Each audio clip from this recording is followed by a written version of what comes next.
O carro de luxo travou na entrada da mansão com um som que cortava o ar. Metal contra metal, gases escapando, o motor gemendo como um animal ferido. Marcus Thompson sentou-se atrás do volante, as mãos tremendo, o peito subindo e descendo com respiração pesada. Seu melhor cliente, o homem mais poderoso que conhecia. Havia chegado para o almoço e seu Bentley Continental, aquele carro de 1,5 milhão de reais, havia simplesmente morrido na frente de todos. Pela janela do espelho, conseguia ver silhuetas no terraço da mansão. Pessoas rindo. Pessoas filmando com celulares. O som da humilhação ecoando através do vidro. Marcus fechou os olhos.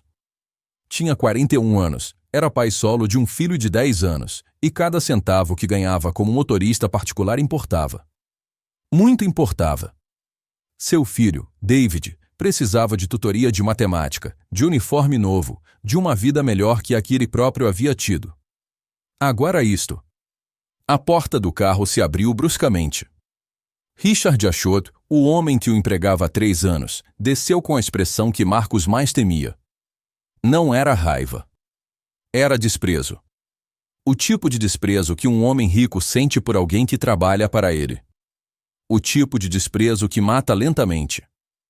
Que tipo de profissional você é, Marcus? Este carro foi verificado ontem. A voz de Richard era calma, mas cortante como o vidro, a calma de quem nunca aprendeu que precisa gritar para ser ouvido. Meus sócios estão rindo de mim lá dentro. Do meu motorista incompetente. Do meu carro quebrado na minha própria entrada. Marcus saiu do veículo, as mãos ainda tremendo. O suor escorria pela sua testa apesar do ar fresco da manhã. Sr. Ashot, eu não sou mecânico. Levei o carro para a concessionária autorizada. Eles disseram que... Você disseram? Você aceitou. Richard caminhou ao redor de Marcus como um predador ao redor de sua presa. Você é o responsável por este carro. Você deveria ter verificado melhor. Você deveria ter previsto isto. Você deveria ter. Você está certo, Sr. Marcus interrompeu suavemente. Havia aprendido que discutir nunca ajudava. A submissão, a aceitação da culpa, às vezes isso podia salvar seu emprego. Exatamente. Você não é nada. Você não é engenheiro, não é mecânico, não é sequer digno de dirigir este carro. Richard se virou para voltar para casa, depois parou, como se tivesse pensado em algo mais cruel para dizer. Chame um guincho. Chame qualquer pessoa. Mas não quero ver você aqui quando eu voltar. E se isto custar um centavo que não seja meu, sai do seu salário. Claro. Sim, senhor, Marcus murmurou, odiando a subserviência em sua própria voz. Richard desapareceu pela porta da mansão, deixando Marcus sozinho no estacionamento. O Bentley estava parado como um cadáver, inerte, morto. Um carro que custava mais do que um apartamento completo, e agora era apenas metal e plástico sem propósito. Marcus tirou o celular com mãos tremendo e começou a procurar por mecânicos perto dali. Tudo estava ocupado, com prazos longos, preços astronômicos. 1 hora se passou. 2 horas. 3. O sol começava a queimar sua nuca. Marcus estava sentado na calçada, a cabeça nas mãos, quando ouviu. Posso ajudar, tio? Marcus se virou rápido. Um menino negro, de uns 11 anos, estava em pé ao lado do portão da propriedade. Cabelos frisados caindo sobre os olhos, camiseta surrada com um desenho desbotado de super-herói, mãos dentro dos bolsos da calça jeans remendada. Tinha a aparência de quem havia crescido nas ruas, não em mansões. Nos olhos dele havia uma luz que Marcus reconheceu imediatamente, a luz de alguém que havia aprendido a observar e entender o mundo muito cedo. Menino, saia daqui, Marcus respondeu, tentando soar gentil, mas firme. Isto não é lugar para você. Propriedade privada. Mas o senhor precisa de ajuda com o carro. O garoto se aproximou, não intimidado. Sua confiança era estranha em uma criança tão jovem. Ouvi o motor quando parou. Ouvi o gemido. Sei o que é. Marcus olhou o menino como se estivesse louco. Como você sabe? Nem sequer você entrou no carro. Meu pai conserta carros. Trabalho com ele desde pequeno. Eu aprendo desde os 7 anos. O garoto tocou a chapa do Bentley com reverência, como se estivesse tocando algo sagrado. Este aqui é bonito demais. Pior ver ele quebrado. Menino, isto é um Bentley Continental. Custa mais que... Marcos pausou, observando o garoto com cuidado. Custa mais que tudo que você provavelmente verá na vida inteira. Não é algo que você possa consertar com... Com o quê, tio? Com mãos pretas? Com falta de dinheiro? O garoto sorriu, mas sem amargura. Máquina é máquina. Motor é motor. Não importa se em carro de pobre ou de rico. A lógica é a mesma. Algo na confiança tranquila daquele menino fez Marcos hesitar. Ele estava sem opções. Tinha nada a perder. E havia uma sabedoria nas palavras do garoto que beliscava algo profundo em seu peito. Tudo bem. 10 minutos. Se eu não conseguir descobrir em 10 minutos, chama o guincho e você sai daqui. Combina? Combina, disse o garoto, se estendendo para apertar a mão de Marcos. Meu nome é Isaiah. Isaiah Johnson. Marcos apertou a mão pequenininha, sentindo a força nela, a confiança. O menino desapareceu debaixo do Bentley. Seus pequenos braços se moviam com precisão cirúrgica, tocando mangueiras, testando conexões, ouvindo atentamente cada som. Marcos se deitou na calçada para observar, fascinado. Os dedos de Isaiah se moviam como se tivessem vida própria, como se conhecessem cada parte daquele carro por instinto. Após 7 minutos, Isaiah saiu arrastado, sujo de óleo, sorrindo. A bomba de combustível está travada. Provavelmente sujeira no filtro, sedimento acumulado. Isso causa pressão insuficiente, o combustível não consegue chegar ao injetor. O motor mata. Isaiah sentia óleo nos cabelos, na camiseta, mas seu rosto brilhava de satisfação. Já consertei isto 3 vezes. Meu pai tinha um Buick antigo que fazia isso todo ano. Marcos sentiu o chão virar sob seus pés. Como você sabe disso? Você tem certeza? Por que se o senhor achou descobrir que você adivinhou?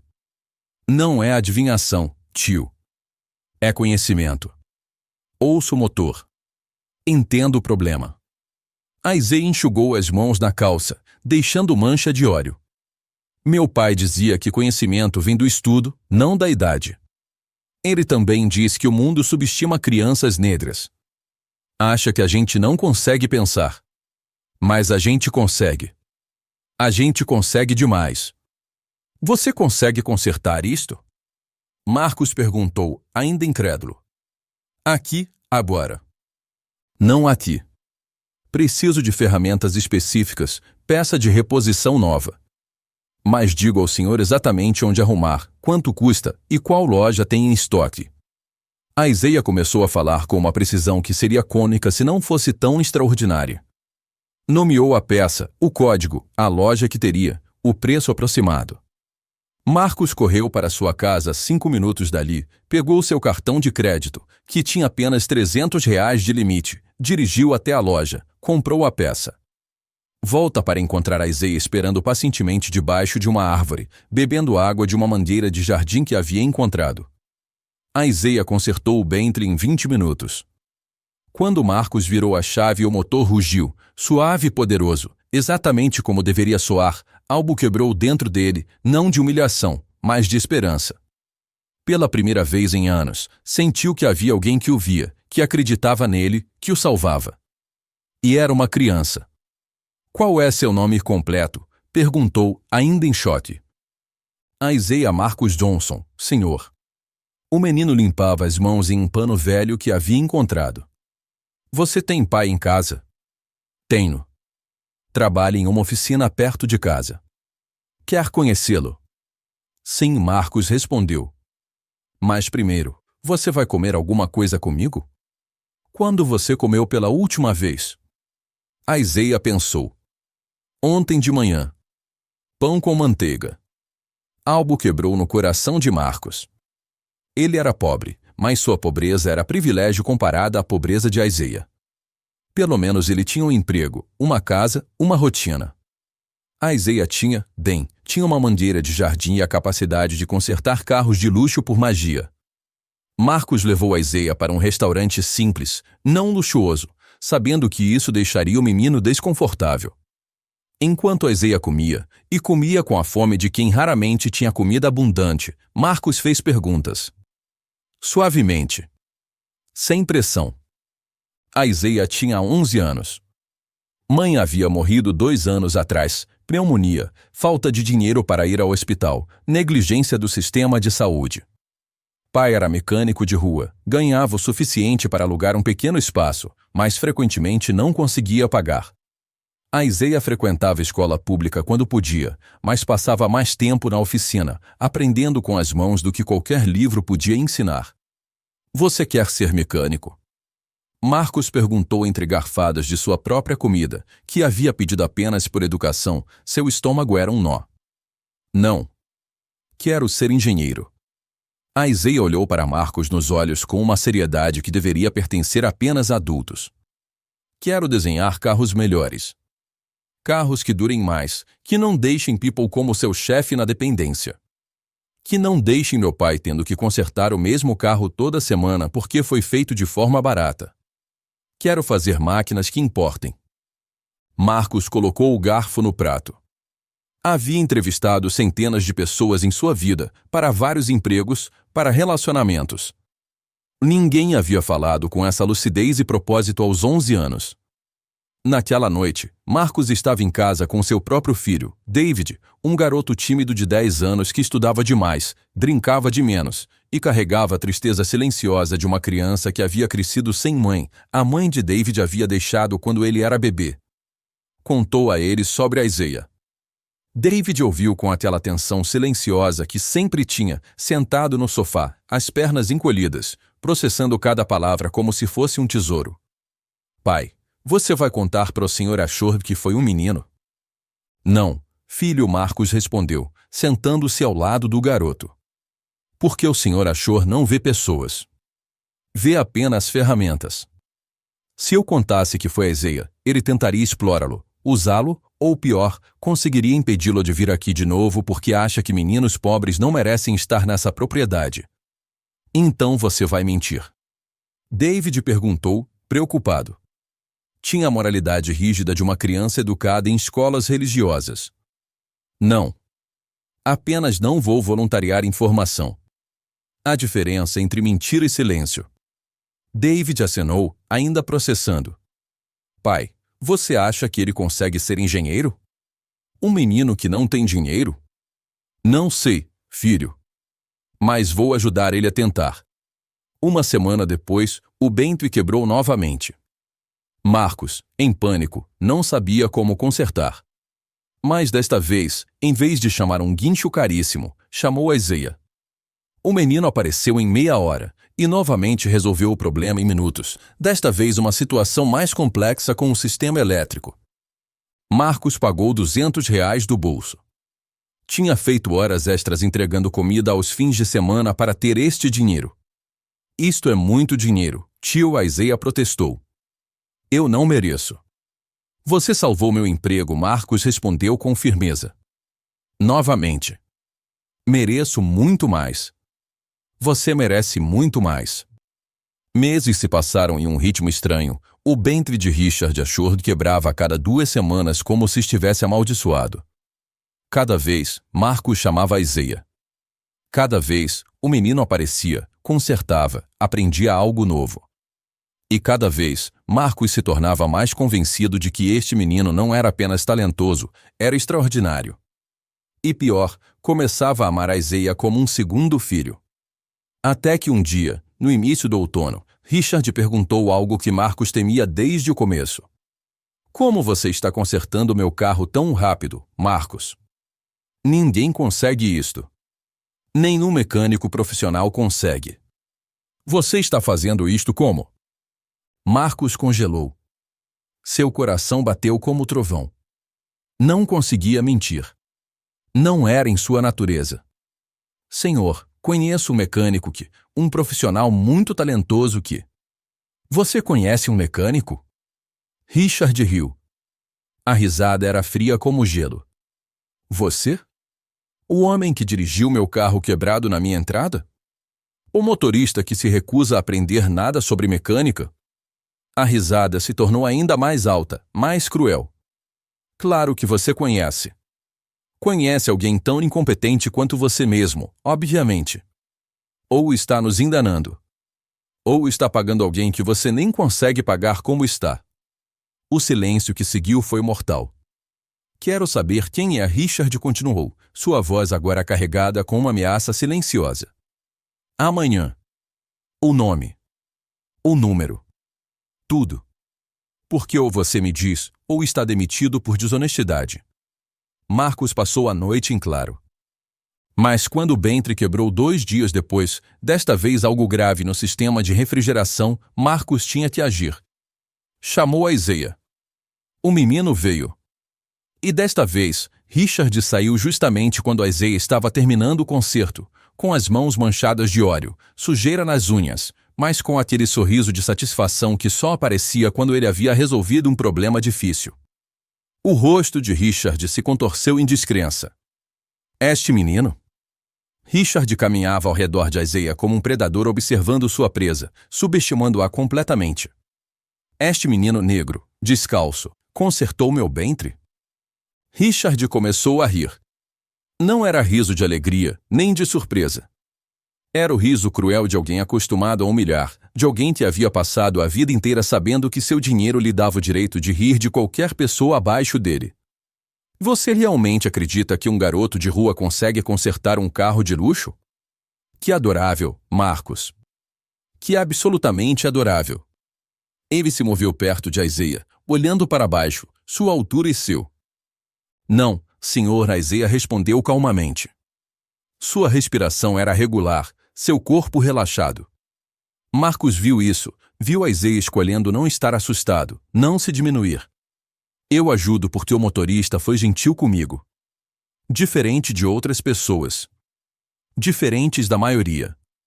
Quando as pessoas ricas veem crianças como eu, normalmente veem crime. Veem roubo. Veem ameaça. Seu motorista viu uma pessoa. O silêncio que seguiu foi absoluto. Tira essa sua presunção de pobre daqui, Richard finalmente disse, a voz perigosa e baixa. E Marcos, isto é um aviso. Se este garoto aparecer aqui novamente, se eu o vir perto desta propriedade, se eu souber que você o contactou, você está demitido. Você está entendendo? Demitido.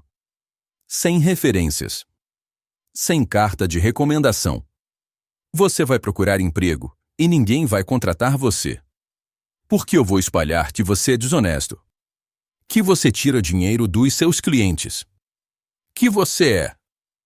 Entendi, senhor, Marcos disse, sua voz tão pequena quanto ele se sentia. Enquanto Isaiah e ele saíam, Richard gritou, e não quero mais ver este garoto aqui, Marcos. Se ele aparecer novamente, você está desempregado. Você ouviu? O carro de Marcos estava estacionado a 5 quartos dali. Enquanto caminhavam, Isaiah não disse nada. Apenas olhou para as ruas, para as casas de luxo, para aquele mundo que havia sido feito para excluir garotos como ele. Tio, eu sinto muito, Isaiah finalmente disse quando chegaram ao carro de Marcos, um Honda velho de 2008 que ele havia mantido em excelente condição precisamente porque precisava de toda a parte funcionando. Eu arruinei sua vida. Marcos parou. Virou-se. Colocou as mãos nos ombros do menino pequeno. Não. Você salvou minha vida.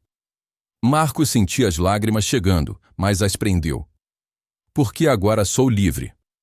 Não vou mais trabalhar para homens que não veem humanidade nos outros. Não vou mais viver com medo. Porque o medo que eu tinha do Richard Ashford era muito maior que qualquer medo que ele poderia me fazer passar. Na semana seguinte, Marcos fez algumas ligações. Havia economizado suficientemente ao longo dos anos, nunca havia viajado, nunca havia gasto em luxúria, havia colocado cada centavo extra em uma conta. Havia visto como a Isaiah trabalhava. Havia visto a qualidade. Havia visto o futuro. Fez uma proposta que era parte louca, parte suicida. Abrir seu próprio negócio. Uma pequena oficina especializada em carros de luxo.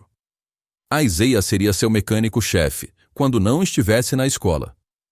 Marcos seria o proprietário, o gerente, o cara que falava com os clientes. Você acredita que isto vai funcionar? Isaiah perguntou naquela noite, enquanto ajudavam Marcos a pintar o interior do novo espaço alugado, um galpão pequeno em uma área industrial, longe dos bairros ricos, mas perto o suficiente de ser acessível. Sim, Marcos respondeu, pintando a parede com cores que haviam escolhido juntos, um azul profundo que remetia ao céu. Porque você é extraordinário. Porque talento sempre encontra seu caminho. E porque alguns clientes vão vir. Como você sabe? Isaiah perguntou. Por que Thomas Blackwell ligou para mim ontem? Thomas Blackwell havia sido passageiro de Marcos uma única vez, um homem poderoso, proprietário de um império automóvel internacional.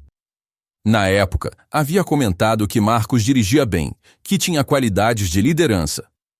Marcos havia deixado seu número de contato. Quando você é motorista particular para homens ricos, aprende que nunca se sabe quem pode abrir uma porta no futuro.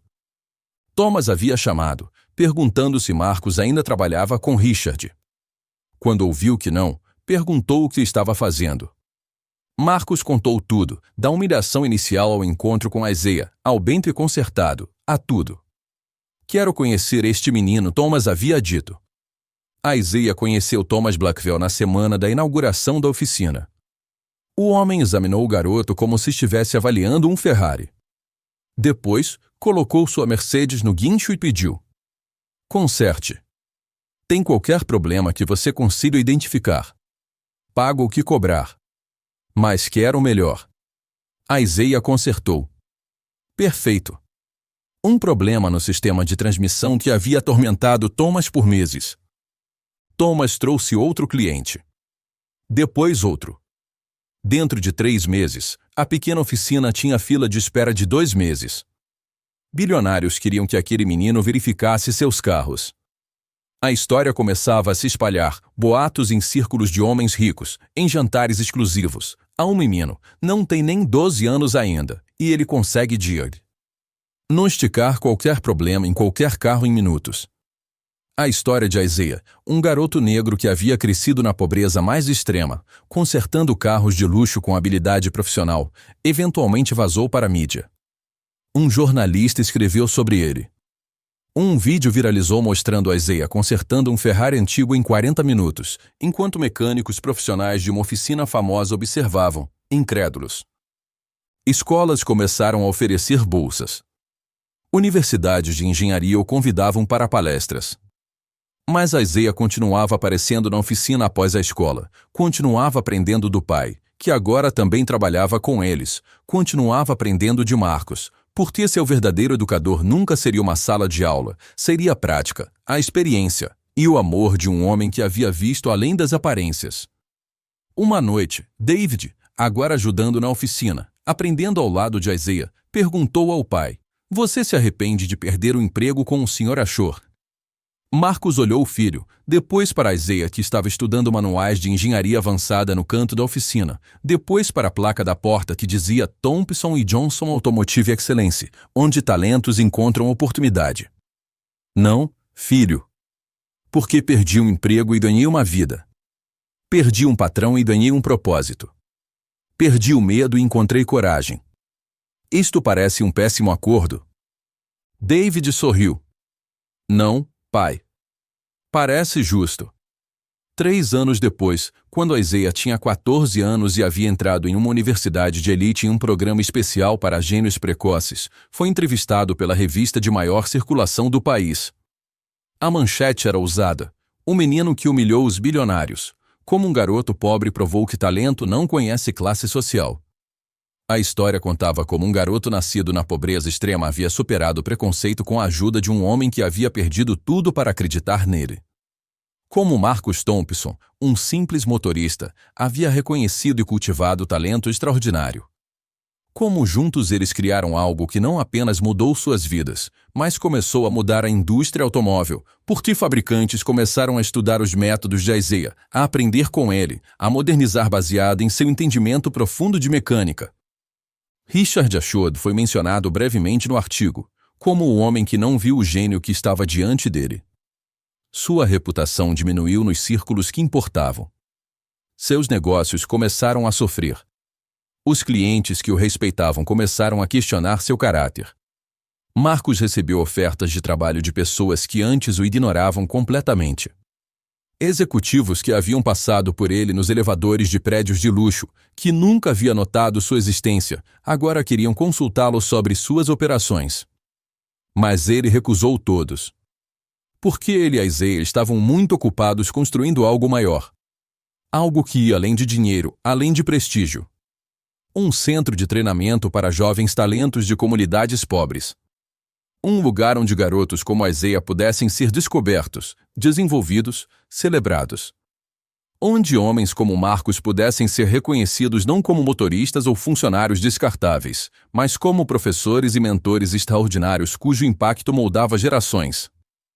No dia da inauguração do centro, um prédio inteiro, financiado por Thomas Blackwell e uma rede de investidores que Isaiah havia conquistado, David, agora com 13 anos e também aprendendo engenharia ao lado de Isaiah, cortou a fita simbólica com o pai.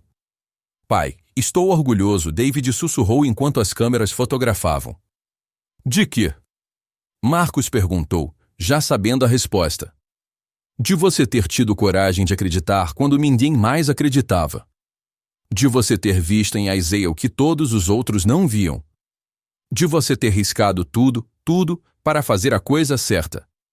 Marcus abraçou o filho, sentindo a plenitude de uma vida bem vivida. Uma vida que havia começado com humilhação em um estacionamento, mas havia se transformado em algo significativo. Isaiah, naquela noite, sentado no escritório novo do centro, debaixo de prédios iluminados, olhava para os computadores, as ferramentas, as placas que tinham seu nome e o de Marcus. Não eram apenas ferramentas. Eram promessas. Promessas de que meninos como ele, negros, pobres, sem pai para guiá-lo adequadamente, poderiam ainda assim alcançar grandeza extraordinária. Porque um homem simples, humilde, havia visto algo nele que a sociedade inteira havia decidido ignorar. Havia visto potencial onde havia apenas pobreza. Havia visto futuro onde havia apenas presente desesperador. Havia visto, simplesmente, um menino extraordinário esperando pela chance certa. Quando essa chance chegou, nas mãos de um motorista que havia perdido seu emprego por ser gentil, por acreditar, tudo mudou. E agora, quando pessoas procuravam Isaiah Johnson para consertar seus carros mais caros, para aprender seus métodos, para entender sua mente extraordinária, eles não apenas encontravam um mecânico e engenheiro incomparável. Encontravam uma história. A história de dois homens negros que se recusaram a aceitar as limitações que o mundo tentava impor. A história de dignidade e talento superando o preconceito e classe. A história de um pai solo que ensinou seu filho que caráter importa muito mais que dinheiro. A história de um menino que provou que idade não define capacidade, que talento não respeita calendários. A história de como uma única chance, dada por uma única pessoa que acreditava, pode transformar completamente não apenas uma vida, mas gerações inteiras. E quando tudo isso foi dito e feito, quando os anos se tornaram passado e as promessas se tornaram realidade, Marcus Thompson, o motorista que havia perdido seu emprego por confiar em um menino, havia ganho seu legado. E Isaiah Johnson, o garoto das ruas, o menino que comia pão com manteiga e bebia água de mangueira, havia ganho seu lugar no mundo. Tudo porque um homem simples e gentil havia tido coragem de dizer: "Vejo você. Acredito em você. Vamos fazer isto juntos." E às vezes, é apenas isso que o mundo inteiro precisa. Uma pessoa que vê de verdade. Uma pessoa que acredita completamente. Uma pessoa que diz sim quando deveria ser fácil dizer não. O resto, como sempre, é história.